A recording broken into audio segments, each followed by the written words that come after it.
Assalamualaikum warahmatullahi wabarakatuh.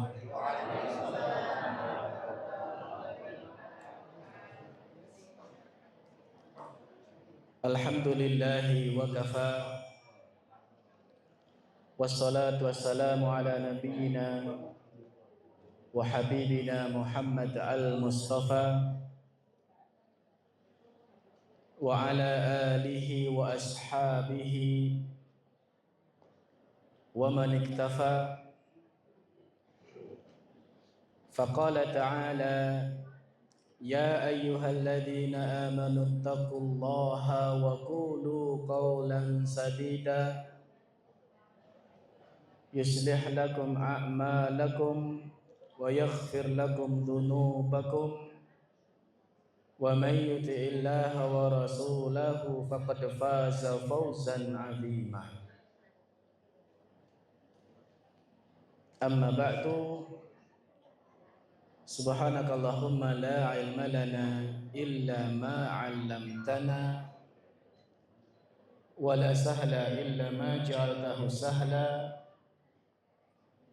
Rabbana zidna 'ilman nafi'a warzuqna fahma.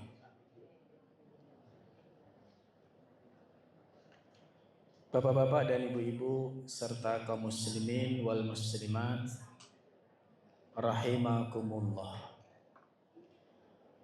Semoga Allah senantiasa limpahkan rahmatnya pada kita semua. Alhamdulillah, kita selalu berupaya untuk memperbaharui dan memperbaiki rasa syukur kita kepada Allah Azza wa Jalla atas berbagai nikmat yang diberikan kepada kita. Wabil khusus, alhamdulillah, kita diberikan nikmat berupa taufik, kemudahan dalam melangkahkan kaki kita menghadiri majelis yang di dalamnya kita mengkaji ayat-ayat Allah, hadis-hadis Rasulullah sallallahu alaihi wasallam. Mudah-mudahan majelis ini akan memberikan manfaat pada kita semua fid dunya wal akhirah. Ketika kita mengkaji syariat Allah, maka kita akan memahami perintah-perintah Allah agar bisa kita kerjakan, dan kita juga akan mengetahui larangan-larangan Allah untuk kita tinggalkan, yang tentu saja hal tersebut akan mengantarkan derajat yang mulia di sisi Allah Subhanahu wa taala. Betapa banyak Allah Subhanahu wa taala menjanjikan keutamaan dan kemuliaan pada ilmu, ahli ilmu, para pencari ilmu, dan juga majelis ilmu. Banyak sekali keutamaan yang disebutkan dalam Al-Quran maupun hadis-hadis Rasulullah sallallahu alaihi wasallam, yang tentu saja sudah sepantasnya bagi kita untuk menjaga semangat dalam thalabul ilmi, semangat dalam mencari ilmu, agar kemudian kita diberikan kemudahan oleh Allah melaksanakan syariat Allah Subhanahu wa taala. Jamaah sekalian rahimakumullah, pada pagi hari ini insyaallah kita akan mengkaji satu hadis dari Rasulullah sallallahu alaihi wasallam. Saya bacakan hadisnya, kemudian kita terjemahkan, lalu kita kaji makna dan faidah-faidah yang terkandung dalam hadis yang mulia ini. An Abi Hurairah radhiyallahu anhu qala qala Rasulullah sallallahu alaihi wasallam sinfani min ahli nar lam arahuma qaumun ma'ahum siyaq ka'adnabil baqar yadribuna bihan nas wa nisa'un kasiyatun 'ariyat mumilatun ma'ilat ru'usuhunna ka'asminatil bukhtil ma'ilah la yadkhulnal jannata wa la yajidna rihaha wa inna rihaha la yujadu min masirati kadza wa kadza. Rawahul Muslim.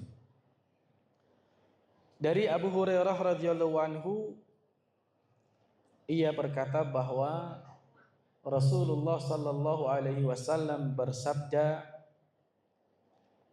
ada dua golongan termasuk penghuni neraka yang aku belum pernah melihatnya, kata Rasulullah sallallahu alaihi wasallam. Yaitu yang pertama, suatu kaum yang memegang cambuk seperti ekor sapi. Mereka mencambuk manusia dengannya. Ini ciri yang pertama. Yang kedua, wanita-wanita yang berpakaian tetapi telanjang. Ia berjalan berlenggak-lenggok menggoyangkan bahu dan pinggangnya.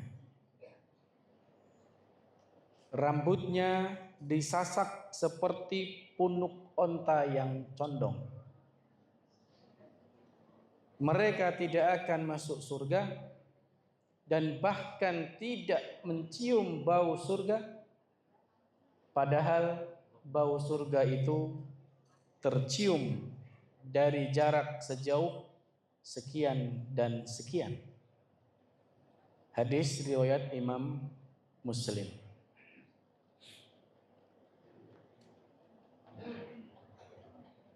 Sudah ada gambaran hadisnya? Sampun? Hadis ini Bapak Ibu sekalian bersumber dari sahabat Abu Hurairah radhiyallahu anhu. Dan sudah sering kita sampaikan tentang sahabat yang mulia ini. Beliau nama aslinya adalah Abdurrahman bin Sakhr Ad-Dausi, salah satu kabilah yang ada di Yaman. Beliau berkunyah Abu Hurairah, yang artinya bapaknya kucing. Ya, bapaknya kucing, karena beliau ini orang yang sangat gemar dengan kucing, penyayang dengan kucing. Maka ini termasuk sifat kebaikan, sifat rahmat yang dimiliki oleh Abu Hurairah. Kalau kucing wae sayang, apalagi dengan manusia, apalagi dengan kaum muslimin. Maka tentu beliau akan lebih sayang lagi. Dan beliau itu termasuk sahabat yang paling menyayangi ibunya. Paling menyayangi ibunya. Sikapnya, perlakuannya, baktinya kepada ibunya itu patut untuk kita jadikan teladan. Abu Hurairah pertama kali berjumpa dengan Nabi tahun 7 Hijriah.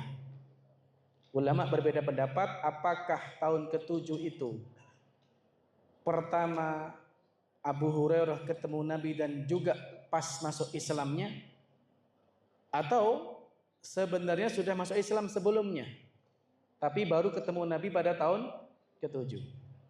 Karena dahulu Nabi mengutus Abu Tufail Ad-Dausi untuk berdakwah di Daus, di kabilah Daus. Dan Abu Hurairah ini termasuk salah satu kader binaan dari Abu Tufail. Ala kulli hal, yang jelas Abu Hurairah pertama kali ketemu Nabi pada tahun ke-7 Hijriah. Dan kemudian beliau selalu mendampingi Nabi, selalu menghadiri majelis-majelis Nabi, sehingga beliau menjadi sahabat yang paling banyak dalam meriwayatkan hadis. Di samping karena beliau rajin mencatat dan juga beliau menghafal, sehingga beliau dalam waktu kurang lebih 4 tahun membersamai Nabi menjadi sahabat yang paling banyak meriwayatkan hadis, tidak kurang dari 5.374 hadis.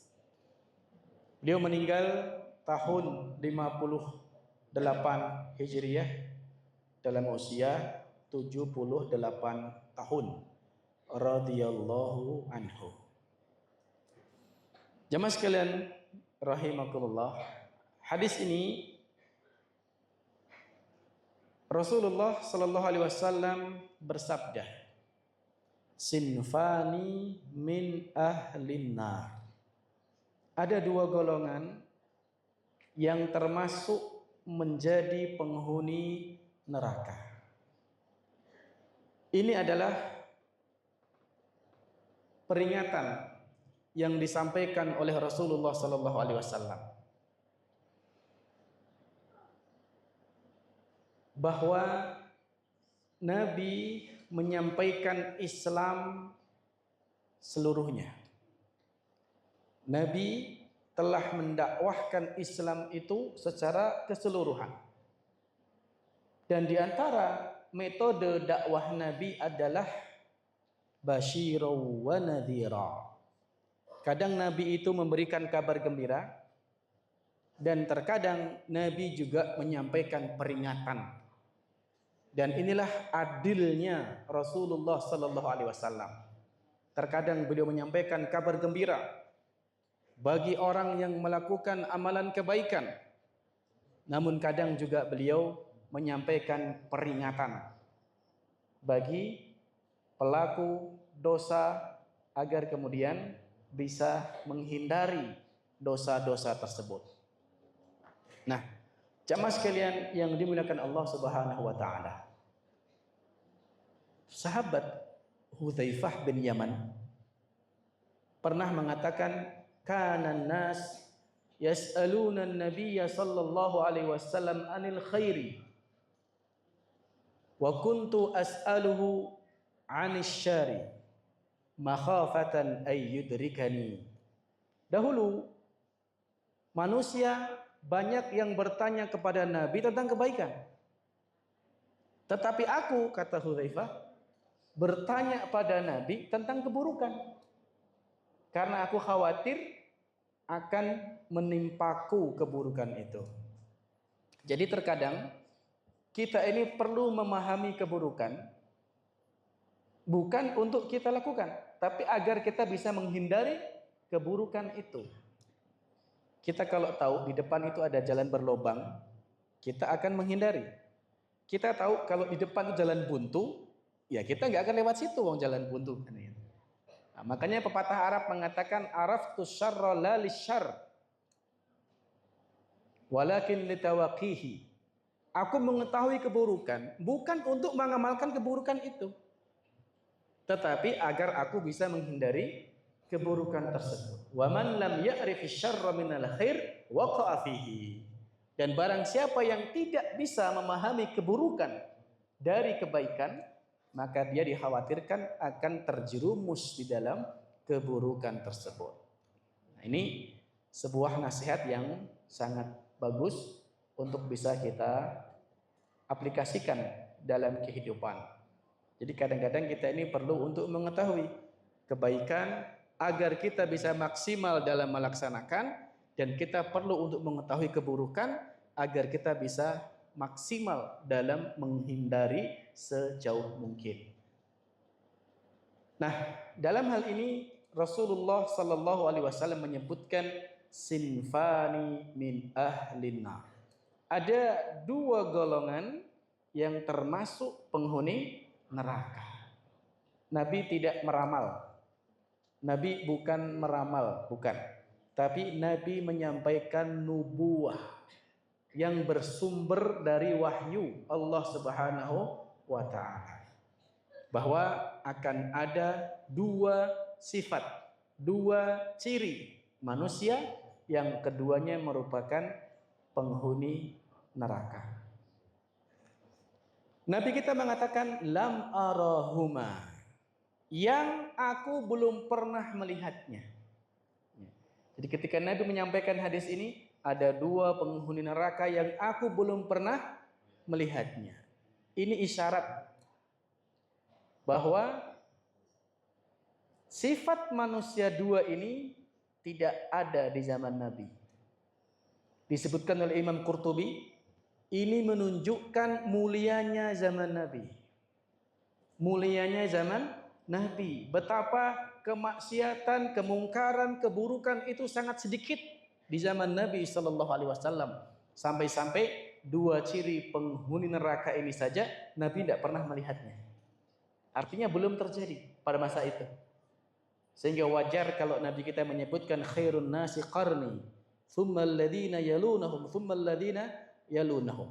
Sebaik-baik generasi adalah yang hidup di zamanku, yaitu para sahabat. Kemudian setelahnya lagi. Itu 3 generasi awal Islam yang paling bagus, yang paling baik.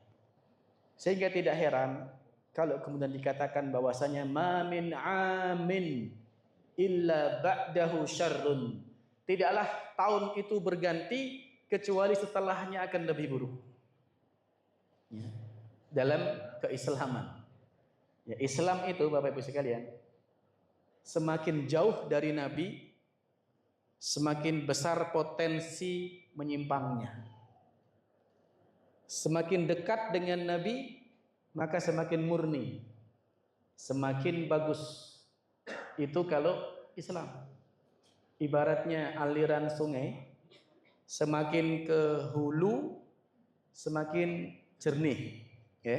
Semakin ke bawah semakin banyak kontaminasi, maka semakin berpotensi untuk keruh, jamaah sekalian. Maka ketika Nabi mengatakan lam arahuma, saya belum pernah melihatnya, artinya ini kejadian yang akan terjadi di masa setelah Nabi Sallallahu Alaihi Wasallam, dan sekali lagi menunjukkan kemuliaan pada masa itu, di mana kemungkaran sangat sedikit, kemaksiatan sangat sedikit. Dan boleh jadi jamaah sekalian, dua golongan ini telah hadir di zaman kita. Ya, boleh jadi dua golongan yang disebutkan Nabi ini sudah ada di zaman sekarang ini yang perlu untuk kita waspada. Apa dua golongan itu? Rasulullah Sallallahu Alaihi Wasallam menyebutkan, yang pertama, qaumun ma'ahum siyat ka'adnabil baqar yadribuna bihan nas.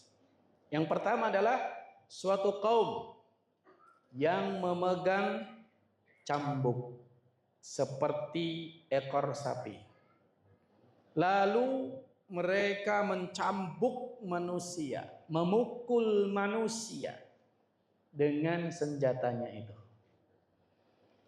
Hadis ini jamaah sekalian memberikan isyarat yang dimaksud adalah kaum yang memiliki otoritas, kewenangan, yang memiliki senjata. Yang senjata itu bisa merupakan cambuk, itu isyarat ya. Cambuk bisa juga senapan, bisa juga pentungan, dan semacamnya. Intinya kelompok kaum yang memiliki otoritas untuk seharusnya menjaga keamanan, memberikan perlindungan, mengayomi masyarakat, tetapi malah menggunakan senjata mereka untuk mendolimi masyarakat. Ini maksudnya. Ya.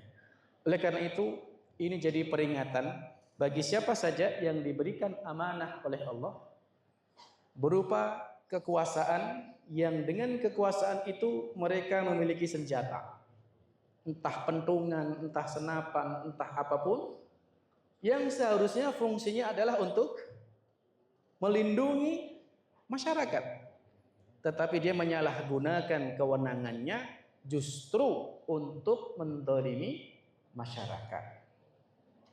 Ada dua maknanya. Pertama, mereka memukuli manusia, memukul masyarakat dengan dolim melampaui batas. Artinya manusia, masyarakat yang tidak berhak dipukul, dipukuli.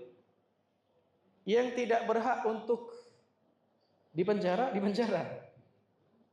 Dan seterusnya.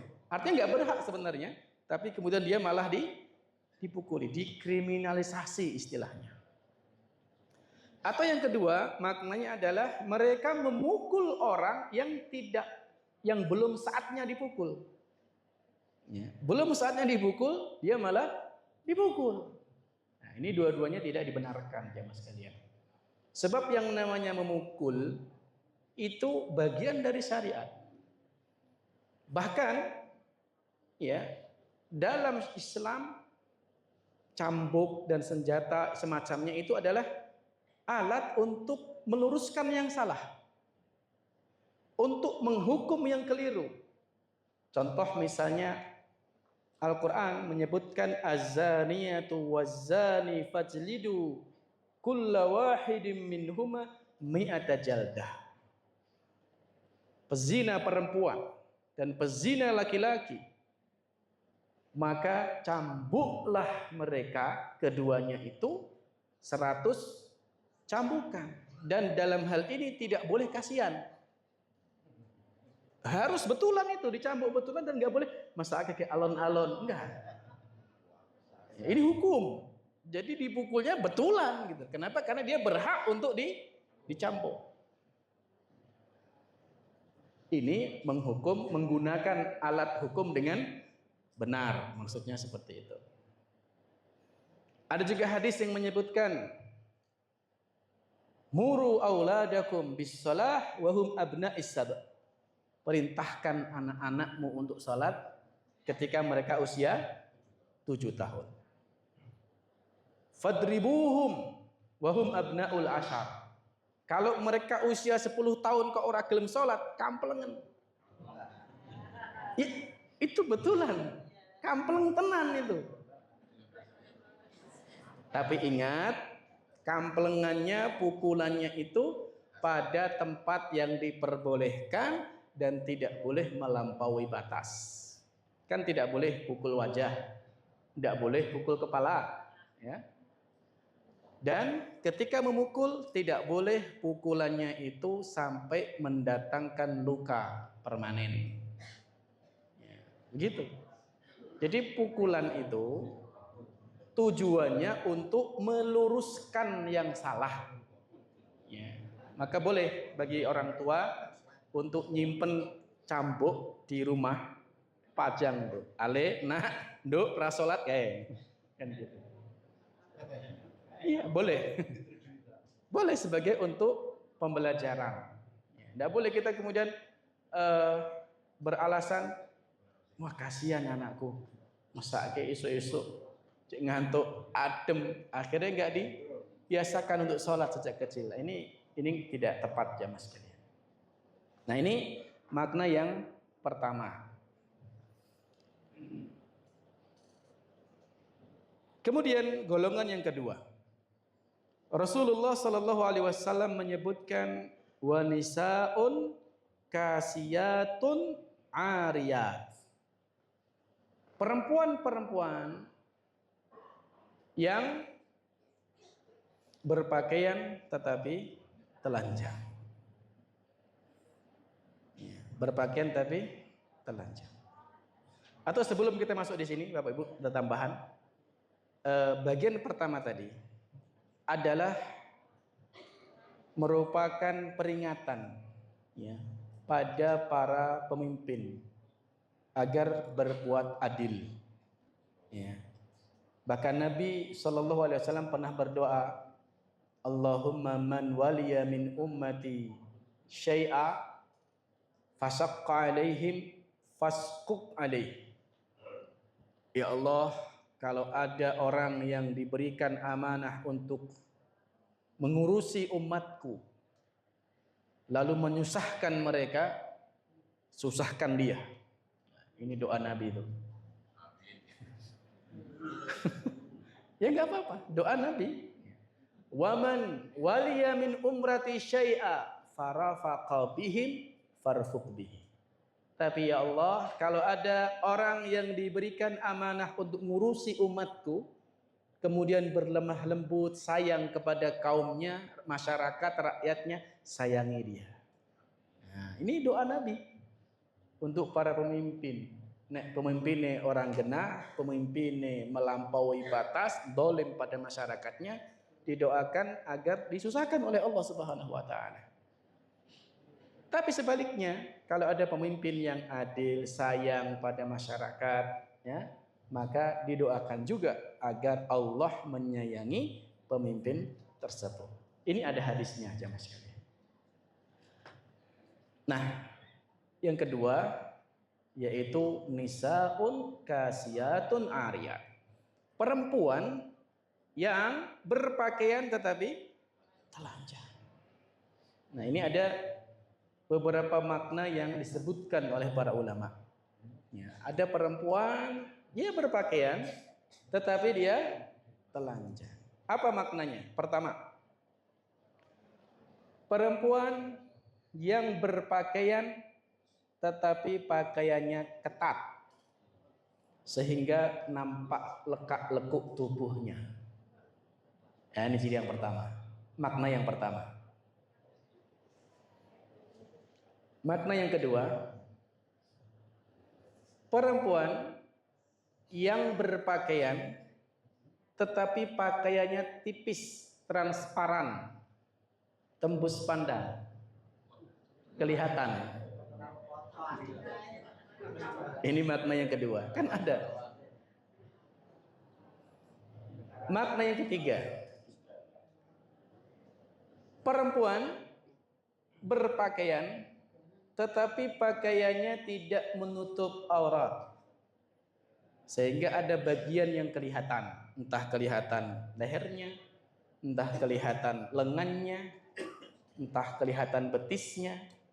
Intinya ada bagian yang seharusnya ditutup tetapi terbuka. Ini dia dikategorikan berpakaian tetapi telanjang. Makna yang keempat, perempuan yang berpakaian, pakaiannya menutup aurat sempurna, dari kerudung sampai kaos kaki, sempurna pakaiannya, nutup aurat dengan sempurna. Tetapi dia hanya berpakaian dohirnya tok, hatinya tidak berpakaian dengan takwa, sehingga kelakuannya menyimpang dari ajaran Islam. Ya bener dia kudungan tapi mendem, kudungan tapi ngapusi, kudungan tapi gelem nyolong dan sebagainya. Nah, ini makna yang keempat. Maka ini dia berpakaian tetapi telanjang. Telanjang dari ketakwaan, jamaah sekalian. Allah Subhanahu wa taala berfirman surat Al-A'raf ayat 26. Ya bani Adama qad anzalna 'alaikum libasan yuwari sawatikum warisha wa libasut taqwa dzalika khair. Al-A'raf 26. Wahai bani Adam, qad anzalna 'alaikum, sungguh kami telah turunkan untuk kalian libasan yuwari sawatikum warisha, pakaian untuk menutupi tubuh kalian dan juga sebagai perhiasan. Ya. Walibasut taqwa dzalika khair, dan pakaian takwa itulah yang paling baik. Jadi kita sudah sepantasnya untuk kemudian mengupayakan menghiasi diri kita dengan pakaian takwa, jamaah sekalian. Ya, jadi bukan kerudungannya api tapi kemudian tidak sesuai dengan akhlak dan muamalahnya dari syariat Islam. Kemudian yang perlu kita pahami dalam berpakaian ini adalah syarat-syarat pakaian muslimah. Ya, syarat-syarat pakaian muslimah. Ya, tentu saja bagi laki-laki juga berlaku syarat-syarat pakaian itu. Ya. Yang wajib adalah menutupi aurat. Ini perlu dipahami. Kalau laki-laki maka auratnya adalah dari pusat sampai lutut. Itu kalau berhadapan dengan sesama laki-laki. Kalau perempuan apa? Seluruh tubuh kecuali dari Asma. Ya, hadis dari Asma, Nabi bersabda bahwasanya tutupilah tubuhmu kecuali beliau mengisyarat, ya, wajah dan telapak tangan. Jadi kalau perempuan berhadapan dengan laki-laki non mahram, auratnya adalah seluruh tubuh kecuali wajah dan tangan. Kalau sesama perempuan ya beda. Kalau sesama perempuan beda. Tapi kalau bersama dengan laki-laki non mahram, maka itu harus ditutupi. Syarat berikutnya, tidak boleh tipis sehingga tembus pandang, transparan. Tidak boleh ketat sehingga membentuk lekuk tubuh. Itu juga tidak boleh. Kemudian tidak boleh menyerupai pakaian non muslim. Ada pakaian yang khusus bagi mereka. Meskipun nutup aurat, tapi kalau itu merupakan ciri khas dari pakaian non muslim, maka kita diperintahkan untuk menghindari. Kemudian bukan termasuk pakaian syuhrah, bukan termasuk pakaian ketenaran, ya, aneh-aneh, yang kemudian membuat hati takabur dengan pakaian yang dia pakai. Nah, ini dilarang. Kemudian jemaah sekalian yang dimuliakan Allah Subhanahu wa taala, berikutnya Nabi kita mengatakan wa nisaun kasiyatun ariyat mumilatun ma'ilat. Mumilat ma'ilat. Mumilat berlenggak-lenggok, menggoyangkan bahu dan punggungnya, pinggangnya. Mumilat dan ma'ilat. Ini ada beberapa makna yang dijelaskan oleh para ulama. Di antaranya maknanya pertama, mumilat. Perempuan-perempuan ini mereka berjalan dengan takabur. Berjalan dengan sombong. Yaitu ketika berjalan merasa lebih baik dari orang lain dan meremehkan, merendahkan orang lain. Ini diantara makna mumilat. Makna yang kedua adalah perempuan-perempuan yang mereka mengajarkan keburukan. Ya. Mengajarkan keburukan. Ketika mereka berlenggak-lenggok, ketika mereka keluar tidak menutup auratnya, itu sebenarnya mereka mengajarkan keburukan. dan bahkan mengajak keburukan. Sebab apa? Laki-laki yang memandangnya sudah otomatis akan ikut kena dampaknya. Ya, jadi mumilat ma'ilat itu diantara maknanya adalah dia berbuat dosa dengan pakaian yang tidak sesuai syariat tadi.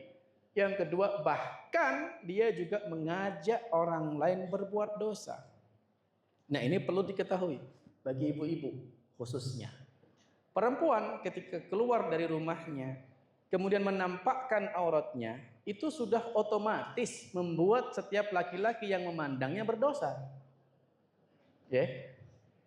Jadi si perempuan dia berdosa karena melanggar syariat tidak menutup aurat, dosanya double. Yang kedua, dia berdosa menjadi sebab laki-laki memandang dan berbuat dosa juga gitu loh. Double dosa itu. Makanya dulu disampaikan oleh, saya pernah lihat di short video itu, Ustadz Dasat Latif dari Makassar itu. Ibu-ibu kita harus kerjasama dong, laki-laki dengan perempuan itu. Ibu-ibu jaga akhlaknya, kami laki-laki jaga pandangan. Kalau ibu-ibu keluar rumah terbuka auratnya, kelihatan, maka itu tidak dilihat dosa, tidak dilihat barang bagus, kata beliau. Nah, kata beliau kan gitu, dilihat dosa, nggak dilihat barang bagus. Astagfirullah. Ya, ini harusnya kita kerjasama, ya, bahwa ibu-ibu keluar juga menutup auratnya, yang dengan itu laki-laki akan terjaga pandangan. Ya. Nah, kemudian makna berikutnya dari kata ma'ilat ini. Ma'ilat adalah perempuan yang selalu memandangi laki-laki dengan tatapan syahwat. Ini juga termasuk larangan. Jadi bukan cuma laki-laki yang memandang perempuan, tapi sebaliknya perempuan juga berpotensi ya memandang laki-laki. Nah, ini termasuk dilarang, ya, dilarang. Berikut Nabi kita mengatakan wa ru'usuhunna ka'asminatil buhtil ma'ilah. Kepala mereka seperti punuk onta yang condong. Ini ada beberapa makna juga di situ. Ya. Ru'usuhunna ka'asminatil buhtil ma'ilah. Kepala mereka condong seperti punuk onta. Makna yang pertama, mohon maaf tadi ini makna dari perempuan yang suka memandang laki-laki itu ini. Ya, ru'usuhunna ka'asminatil buhti, ini diantara maknanya. Perempuan yang suka condong untuk memperhatikan, menatap laki-laki yang tidak halal baginya.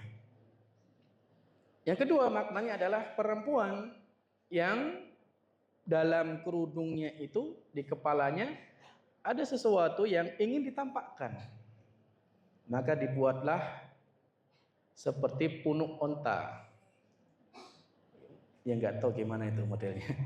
Dia belenduk nih, belenduk ditutupi kerudung. Ini sebenarnya salah satu bentuk kerudung yang tidak dianjurkan, ya, yang dihindari. Karena itu bisa menarik perhatian, ya, bisa menarik perhatian, khususnya perhatian laki-laki. Ya, jadi meskipun dia tertutup, tapi ada sesuatu yang ingin ditampakkan sebenarnya, bikin penasaran.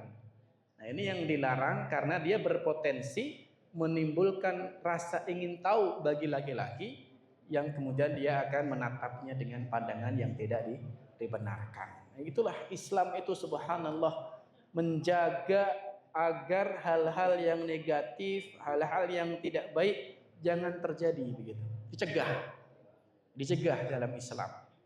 Ya, makanya Nabi kita menyebutkan dalam sebuah hadis, al-haya'u wal iman qurina jami'a wa idza rafa'a ahaduhuma rafa'al akhar.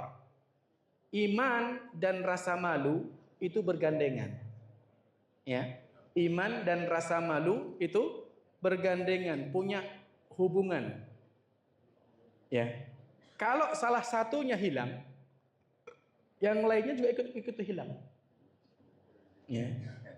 Jadi nek rasa malunya sudah hilang, imannya luntur. Dan kalau imannya itu turun, ya rada isin biasanya kan gitu. Kan ada hadis itu, idza lam tastahi fasna ma syi'ta. Kalau kamu sudah enggak punya rasa malu, yo berbuatlah sesuai kemauanmu, sak karepmu, sak karep-karepe dhewe. Nah, ini kita dilarang jamaah sekalian. Jangan sampai ada ibu-ibu yang mengatakan, "Oh, ini kan kudung-kudungku, sak karep-karepku dhewe.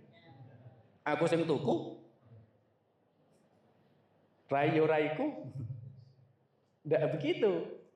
Konsepnya adalah jenengan ibu-ibu, ketika kerudungnya aneh-aneh, tidak nutup sempurna auratnya, masalahnya kami laki-laki ikut kena dosa itu. Itu masalahnya. Jadi bukan masalah kudung-kudungku, duit-duitku, bukan. Perbuatan jenengan itu bisa otomatis membuat kaum laki-laki ikut kena getahnya, kena dosanya. Itu masalahnya di situ, jamaah sekalian. Berikut, Nabi kita mengatakan la yadkhulnal jannah. Mereka ini tidak akan masuk surga. Ini peringatan keras jamaah sekalian. La yadkhulnal jannah. Mereka tidak akan masuk surga. Nah, kalimat ini yang perlu kita pahami bahwa akidah Ahlus Sunnah wal Jamaah, setiap orang yang beriman mati dalam keadaan Islam pasti dijamin masuk surga. Perkaranya masuk surganya itu embuh. Apakah langsung atau enggak langsung itu ya di belakang. Tapi intinya barang siapa yang beriman dan mati dalam keadaan Islam, maka sudah ada, setidaknya ada jaminan dia akan masuk ke dalam surga. Nah, sekarang bagaimana dengan hadis ini?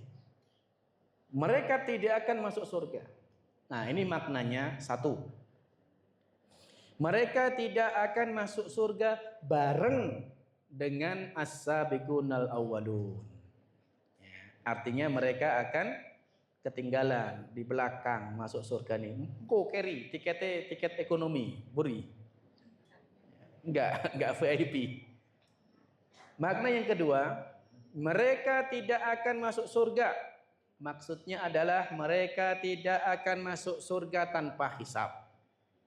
Nah, mereka harus melalui pengadilan, melalui vonis, melalui siksa azab dulu sesuai dengan kadar dosanya. Sesuai dengan kadar dosanya. Dan inilah akidah Ahlussunnah wal Jamaah. Pelaku dosa besar itu tahta masyiatillah, di bawah kehendak Allah. Insya'a ghafara wa insya'a adzaba. Kalau Allah berkehendak untuk diampuni, ya diampuni dosanya. Tapi kalau Allah berkehendak untuk enggak, ini disiksa dulu sesuai kadar dosanya, maka dia akan disiksa dulu di neraka sesuai dengan kadar dosa yang dia miliki. Setelah impas, baru dia dimasukkan ke dalam surga. Makna yang ketiga, mereka tidak akan masuk surga. Berkata Imam Nawawi bahwa boleh jadi betulan enggak masuk surga. Beneran enggak masuk surga. Ketika apa? Ketika mereka itu menghalalkan perbuatan mereka. Ya. Menghalalkan perbuatan mereka. Jadi kalau ada perempuan maupun laki-laki yang mereka menghalalkan membuka aurat itu halal, tidak nutup aurat itu boleh. Kalau mereka meyakini seperti itu, hati-hati. Itu bisa kekufuran. Kenapa? Karena mereka telah menghalalkan apa yang Allah haramkan. Ya. Maka hati-hati. Ya, kalimat-kalimat yang menyepelekan syariat Allah, kalimat-kalimat yang merendahkan syariat Allah, itu bisa berpotensi mengantarkan pada furan. Dan kalau kufur, ya sudah haram jannah. Nah, ini bisa jadi seperti itu. Ya, maka hati-hati. Ya, jangan sampai kita ini kemudian memiliki keyakinan menghalalkan apa yang sudah Allah haramkan. Dan sebaliknya, jangan sampai mengharamkan apa yang Allah halalkan, nggak boleh. Ya. Sikap seorang muslim adalah menghalalkan yang Allah halalkan, mengharamkan yang Allah haramkan. Ini akidah. Kemudian jemaah sekalian, Nabi kita mengatakan wa inna riha wala yajidna rihaha. Bahkan mencium bau surga pun nggak bisa. Ini isyarat ya, betapa dosa ini besar. Ya, jangankan masuk surga, mencium bau surga aja nggak dikasih, nggak dapat. Ada penghalang yang menghalangi hidungnya untuk merasakan aroma surga. Dan Nabi kita mengatakan di akhir hadis, wa inna rihaha la yujadu min masirati kadza wa kadza. Padahal bau surga itu bisa dirasakan, bisa dicium dari jarak sekian dan sekian. Gak disebutkan dalam hadis ini berapa jaraknya, tapi dalam hadis lain disebutkan beberapa riwayat, diantaranya bisa dicium dari radius 70 tahun perjalanan. Dalam hadis yang lain disebutkan dalam radius 500 tahun perjalanan. Subhanallah. Ya, jenengan pelaku selama 70 tahun, kira-kira tekan din. Dan itu jarak bau surga bisa dirasakan. Tapi ini, dua golongan ini, dia bahkan tidak bisa menciumnya meskipun bau surga bisa dicium dari jarak 70 tahun perjalanan, bahkan 500 tahun perjalanan.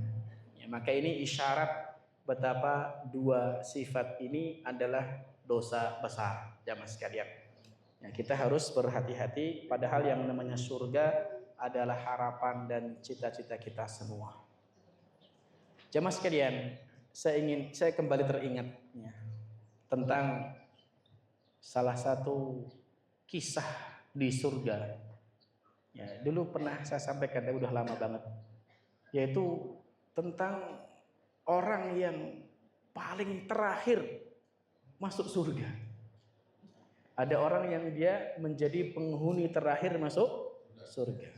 Dikisahkan jamaah sekalian. Ternyata dia itu laki-laki, Pak. Ternyata laki-laki sebulannya. Dia laki-laki. Dia laki-laki ini ditakdirkan untuk menjadi penghuni surga yang paling terakhir. Maka dia pun ketika melewati sirat,